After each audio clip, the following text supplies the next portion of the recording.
Nii, tere!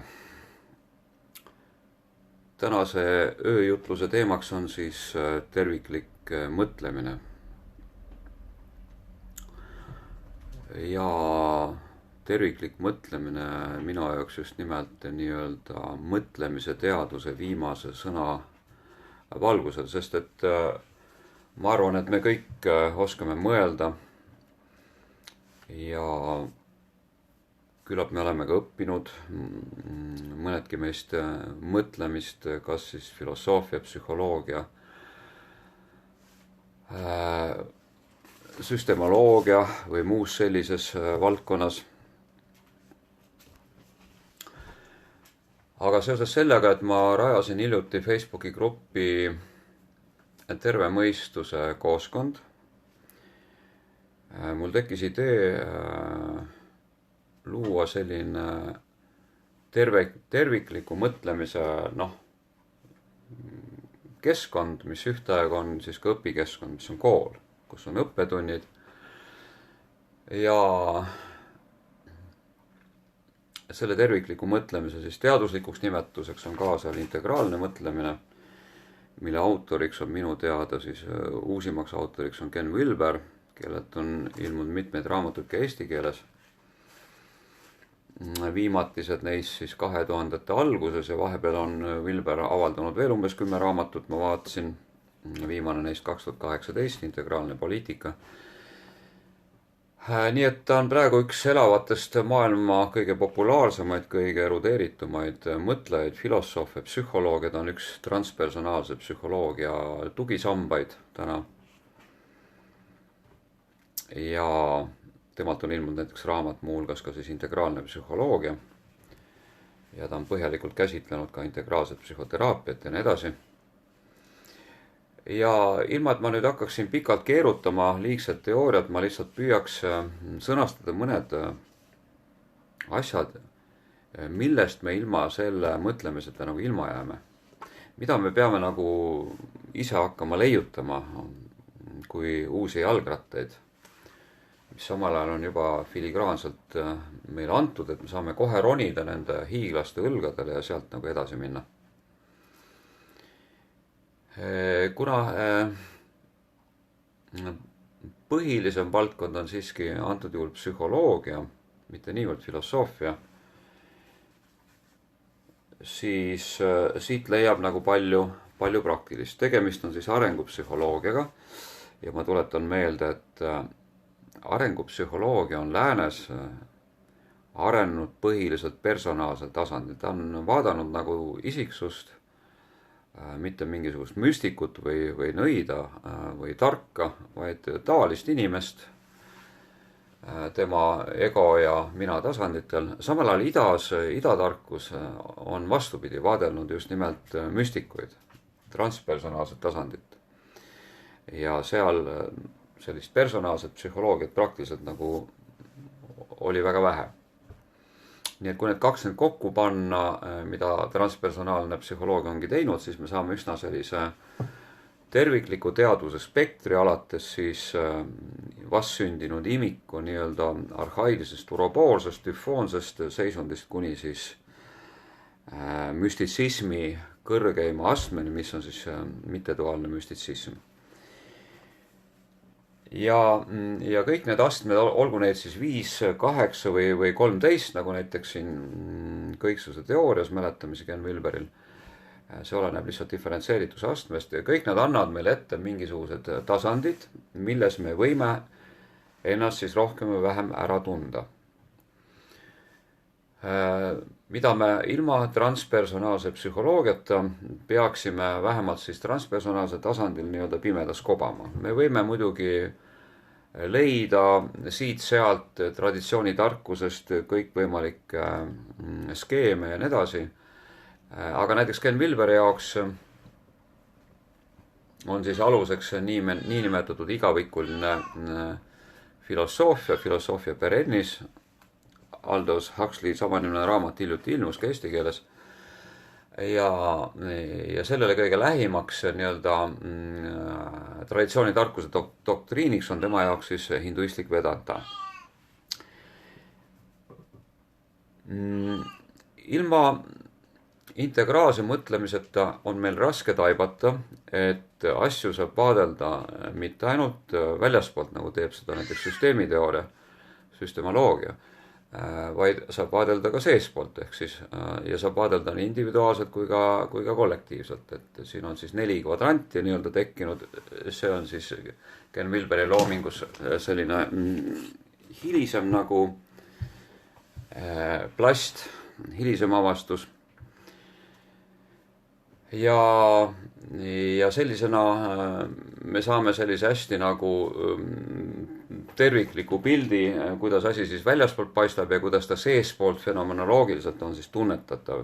Individuaaltasandil on see siis meie oma nii-öelda süvapsühholoogia ja kollektiivsel tasandil on ta siis meie vaimukultuur, meie spirituaalne kultuur, mida me siis kollektiivselt tajume, õpetame, eks ole, õpime, praktiseerime ja nii edasi. Ja teiselt poolt on siis see väline mina, mis on siis meie käitumuslik mina, meie tervis, mis on mõõdetav, meie ajulained, mis on mõõdetav, kõik see, mis on see, et see ei ole nagu elus olev, see on objekt, eks ole.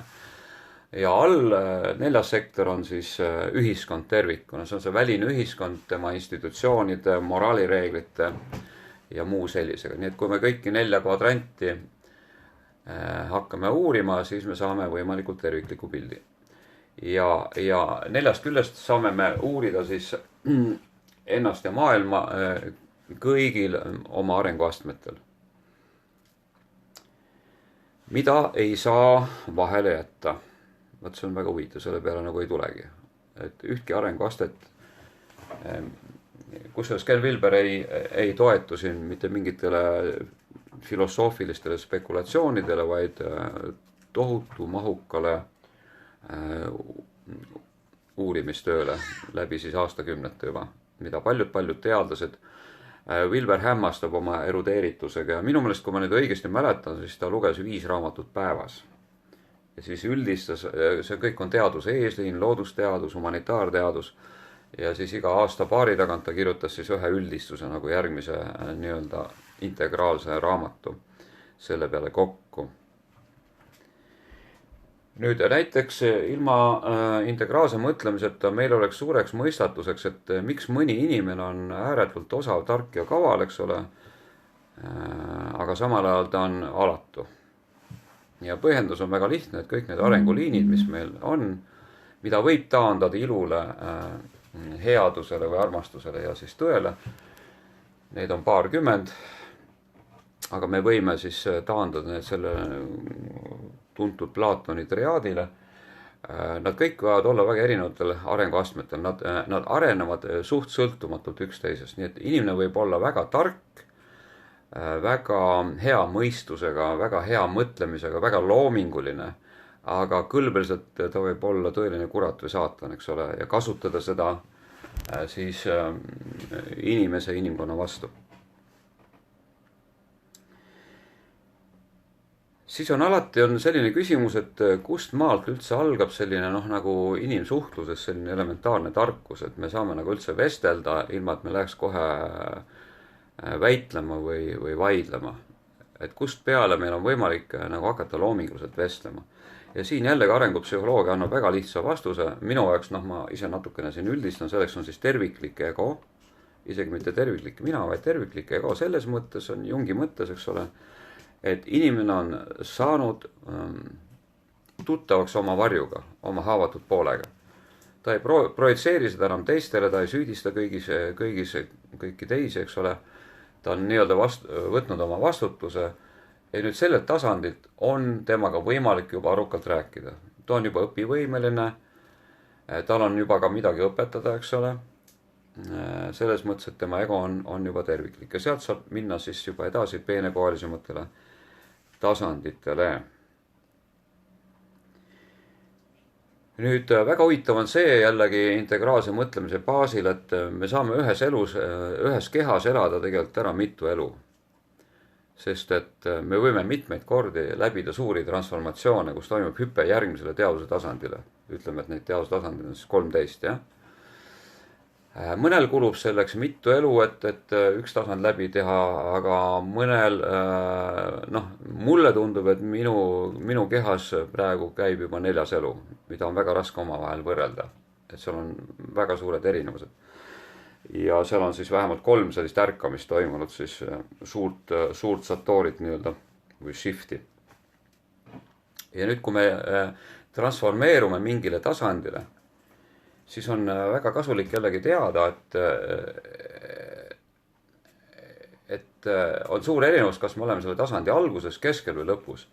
Et selge see, kui me nii-öelda sünnime uuesti mingile uuele tasandile, eks ole, siis see on ääretult atraktiivne.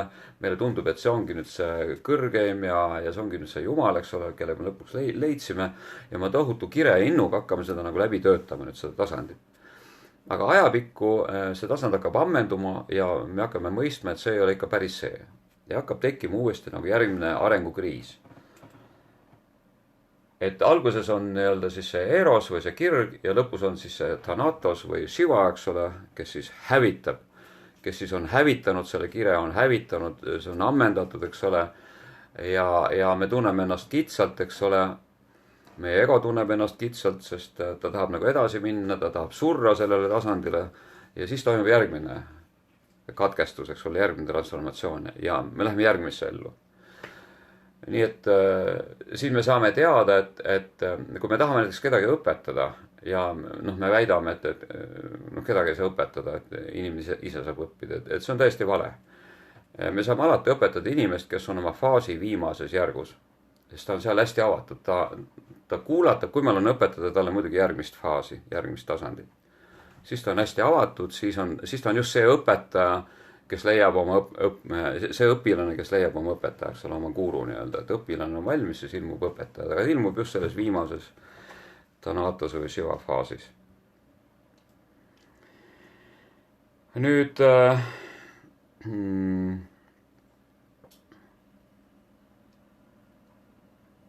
väga hea on ka teada, et nii nagu inimesel on arenguastmed, nii on ka ühiskonna arenguastmed. Ja ühiskonnas ütleme spiraaldünaamika mudeli järgi, mis on pärit 1994, seal on siis 9 aastat,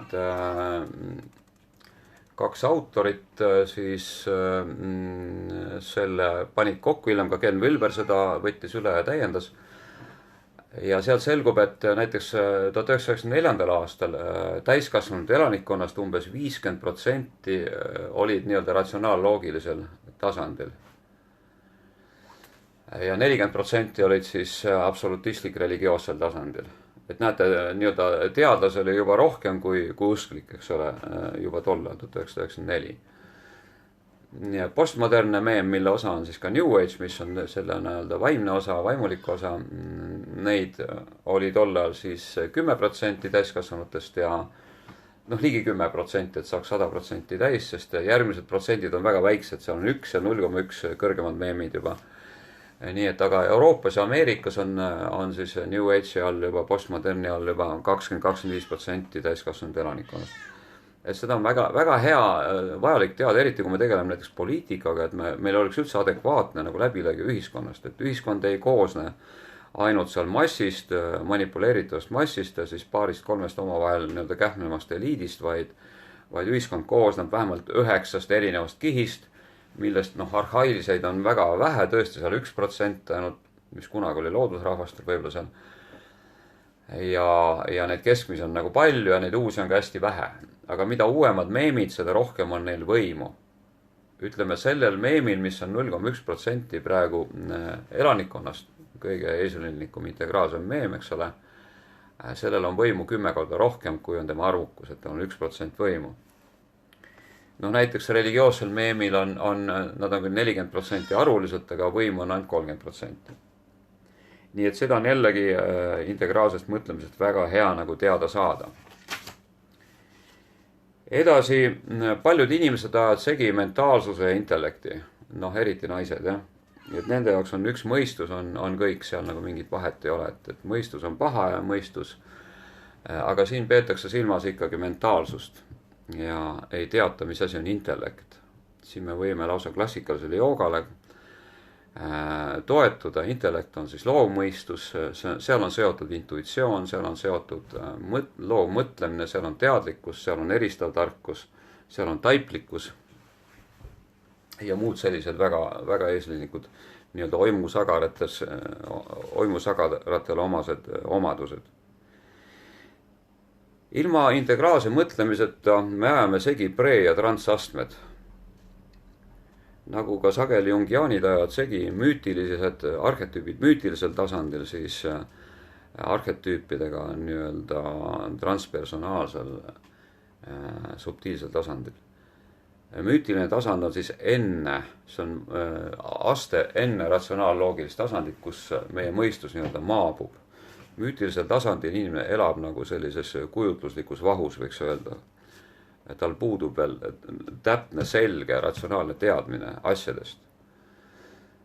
Ja niisamuti inimene edasi arenedes muutub transratsionaalseks, tähendab, ta ületab ka ratsionaalsuse, temast saab nii-öelda visionäär, visioonloogik, eks ole, kus ta ei näe mitte üksikuid seoseid, vaid ta näeb seoste tervikuid, terveid pilte, eks ole, suuri tervikuid, et ta taipab nagu momentaalselt tervete olukordade nii-öelda olemust paljudes seostes. Kusjuures see on ka, see ei ole veel transpersonaalne, see on personaalse tasandi kõrgem aste, siis terviklik mina, ehk siis Ken Wilberi mõistega kentaur. Nii et praegu me näemegi see osa New Age'ist, mis on läinud nagu mindfulnessi ja hakanud siis tõsist tööd tegema oma teadusega. Tegelikult need inimesed on kõik kultiveerimas või transleerimas, läbi töötamas kentauri tasandilt. Ja see on kõige lootusrikkam, kõige võimekam kiht praegu siis kultuuri eesliinil minu jaoks. Edasi, mida veel on võimalik siis teada saada integraalsest mõtlemisest, seda nimelt, et milline vahe on seisundil ja teadvuse struktuuril. On olemas ajutised seisundid, kõrgemad seisundid näiteks, mida võivad kogeda mis tahes tasandi inimesed. Ka kõige primitiivsem inimene võib kogeda kõige kõrgemat seisundit, aga lihtsalt ta tõlgendab seda läbi oma tasandi, ehk siis väga vigaselt. Või siis ta ei saa sellele üldse pihta, et mis asi see nüüd oli, eks ole, kui oligi. Ja alguses on järgmise tasand ilmub siis ajutiste seisunditena, mis kestavad lühikest aega, siis need seisundid hakkab olema sagedamini ja lõpuks tekib uus struktuur, ehk siis püsiseisund, kus me peale transformatsiooni olemegi järgmisel tasandil. Näiteks olime rollimina tasandil, kus me samastusime erinevate rollidega täiesti alateadlikult, eks ole, rollid valitsesid meid. Ja siis hüppame äkki sellest, eks ole, edasi järgmisse tasandisse, kus me nüüd saame hakata vabalt opereerima nende rollidega. Me oleme tunnista nende eelmise tasandi suhtes, rollide suhtes ja me saame neid nüüd mänguliselt kasutada. See on üks näide. Või lapse puhul näiteks, et imik, kes algul samastub oma kehaga, eks ole, ja siis vabaneb sellest samastumisest, siis see võimaldab tal hakata opereerima oma kehaga, eks seda keha teadlikult liigutama. Sinnamaani ta liigutas nagu juhuslikult ja spontaanselt, keha ise liigutas teda nii-öelda. Aga sealt edasi ta ise hakkab juba keha liigutama. Ja nii edasi, see on iga tasandi ületamisel, me saame hakata eelmist tasandit nagu opereerima, kasutama oma kasuks. Nagu Einstein ütles, et lahendus, mingi tasandi lahendus mingile probleemile leidub alati järgmisel tasandil, täpselt nii see ongi. Nii kui me sinna kerkime, nii kõik eelmise tasandi probleemid lahenevad. Juhul kui muidugi ei toimu alla surumist, sest ja veel on väga tähtis, mida integraalne mõtlemine meil annab, et iga järgmine tasand hõlvab, ületab ja hõlvab eelmist. Ta ei tõrju seda ära, ta ei viska seda minema, ta võtab selle endale. Patoloogilisel juhul ta surub selle alla, dissotseerib selle ja siis see hakkab mürgitama ka järgmisi kõrgemaid tasandeid. Aga kui areng toimub loomulikult, et me ei klammerdu liialt eelmisesse tasandisse, sest siis tekib väga ränk kannatus, mis võib minna nii sügavaks, et me mitte ei evolutsioneeru läbi transformatsiooni järgmisele, vaid me regresseerume, me involveerume, ehk siis me areneme mingile madalamale tasandile. Näiteks mingi väga raske psüühiline trauma võib-olla seal või sotsiaalne olukord nagu meil siin, eks ole, ja paljud inimesed hakkavad lihtsalt jooma, läheb narkomaanideks või sooritavad enesetappu. see ongi nüüd taandavaks, see on regressioon, see on involutsioon. Inimene ei suutnud nagu läbi transformatsiooni ületada ja omandada mingeid uusi võimeid, uusi nägemusi, võimalusi ja nii edasi maailmast ja ta kukkus lihtsalt 1 või 2 aastat tagasi müraki. Nii et need on need asjad, mida integraalne mõtlemine meile annab ja seda me siis õpime. 3 õppetundi on juba üleval, see kõik on praegu tasuta täiesti, hiljem tulevad võib-olla ka mingid tasulisemad süvakursused, aga kõigepealt siis õpiksime nii-öelda integraalselt mõtlema, praegu püüdsin lihtsalt ja ilma integraalse mõtlemiseta, konkreetsemalt siis psühholoogia vallas, me kobame pimedas ka müstitsismi kõrgemate astmete suhtes. Meil ei ole eriti selge, mis asi on esoteeriline religioon ja mis on eksoteeriline religioon, eks ole. Me ei saa aru, kes on üldse müstik, see on üldse mingi imelik sõna meie jaoks, millega seoses me kujutleme mida tahes ja siis arvame, et me oleme kuidagi nagu teadlikud millestki.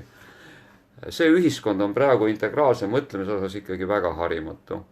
Ja tegelikult see doktriin või see õpetus, Ken Wilberi õpetus, mitte et tema, seal on plejaad, mõtlejad, see peaks olema täna juba keskkoolides sees. Ja see on midagi palju enamat kui lihtsalt klassikaline filosoofia või personaalne psühholoogia, mida praegu õpetatakse siis koolides, ülikoolides. Nii et see annaks meile väga võimsa arengulise impulsi ja loovusimpulsi ja sotsiaalse impulsi hakata üksteisega teadlikult suhtlema, loovalt, sünergiliselt, eks ole, ühisloovalt, valgustavalt ja nii edasi. Ja miks on seal siis tervemõistuse kooskond, Facebook ei tahtnud kuidagi ära muuta seal seda tervemõistuse, on üks variant ka tervemõistuse erakond, sest terve mõistus ongi nüüd see ratsionaal-loogiline tasand, milleni, ütleme, Eestis paljud inimesed, ütleme, heas mõttes massiteadvus peaks olema jõudnud. Et see on see terve taluba mõistus. Et kui on ikka faktid ja tõigad, siis me ei aja mitte mingisugust vahtu, eks ole, nagu praegu toimub Eesti ühiskonnas seoses ka koroonakampaaniaga, eks ole. Kus teadus ja kujutlus või see nii-öelda survestamine on niivõrd lahku läinud juba üksteisest, et seal on täielik skisofreeniline veelahe juba tekkinud.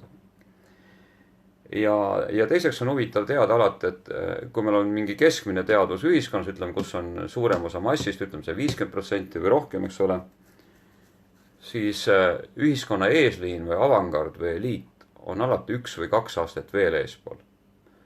Et nad on siis kas kentauri tasandil, visioonloogika tasandil või juba järgmisel integraalse mõtlemise tasandil, mis on juba veel rikkam ja mis juba ulatub sinna nii-öelda ülivõimete ja selgeltnägelikkuse ja arhetüüpide sinna subtiilsesse sfääri nagu. Nii et see oli väike tutvustus teile selleks, et te teaksite, mida ma praegu pakun, nii et tulge ja lööge sisse terve mõistuse kooskond või terve mõistuse erakond, tulge sinna liikmeks ja hakake osalema nendes õppetundides, nendes aruteludes, diskussioonides, mis seal juba käivad. Head tööd teile!